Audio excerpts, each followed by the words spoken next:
ആയിരക്കണക്കിന് വർഷങ്ങൾക്ക് മുമ്പ് ഈജിപ്റ്റ് ഭരിച്ചിരുന്നവരാണ് ഫറോവമാർ. മരണത്തിനപ്പുറം ഒരു ജീവിതമുണ്ടെന്ന് വിശ്വസിച്ചിരുന്നവരാണവർ.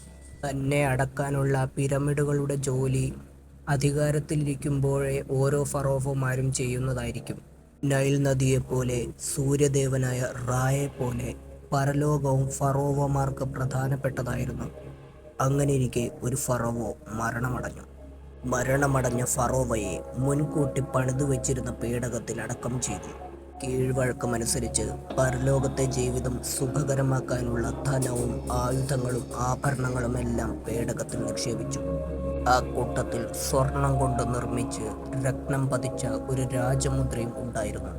നൈൽ നദിയുടെ പടിഞ്ഞാറേ തീരത്തെ ഒരു പിരമിഡിനുള്ളിൽ ഫറോവ ഉറങ്ങിക്കിടന്നു. കാലം കടന്നുപോയി. പല പിരമിഡുകളിലെയും അളവറ്റ സമ്പത്ത് കവർച്ചക്കാർ കൊണ്ടുപോയി. അങ്ങനെ ഒരിക്കൽ ആ ഫറവയുടെ ശവകുടീരം തകർക്കപ്പെട്ടു. ഫറവ ഉണർന്നു. പണം പണം. എന്നാൽ ആ കൊള്ളസംഘത്തെ ദുരന്തങ്ങൾ വേട്ടയാടി. കൊള്ള മുതൽ കൊണ്ടുപോകുകയായിരുന്ന പായ്ക്കപ്പൽ പാറയിലിടിച്ച് തകർന്നു മുങ്ങി. അളവറ്റ ആ സമ്പത്തുകൾ കടലിൽ താണു.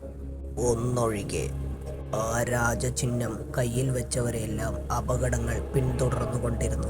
പല പല കൈകളിൽ മാറി ഒടുവിൽ അതെവിടെയോ നഷ്ടപ്പെട്ടു. അതോടെ ദുരന്തങ്ങൾ അവസാനിച്ചു. ഫറോവ ശാന്തനായി. നൂറ്റാണ്ടുകളോളം ആ രാജചിഹ്നത്തെക്കുറിച്ച് ആരും ഒന്നും കേട്ടില്ല. പല കാലങ്ങളിലൂടെ, പല നാടുകളിലൂടെ കടന്നുപോയ രാജമുദ്ര ഇപ്പോൾ എവിടെയാണ്?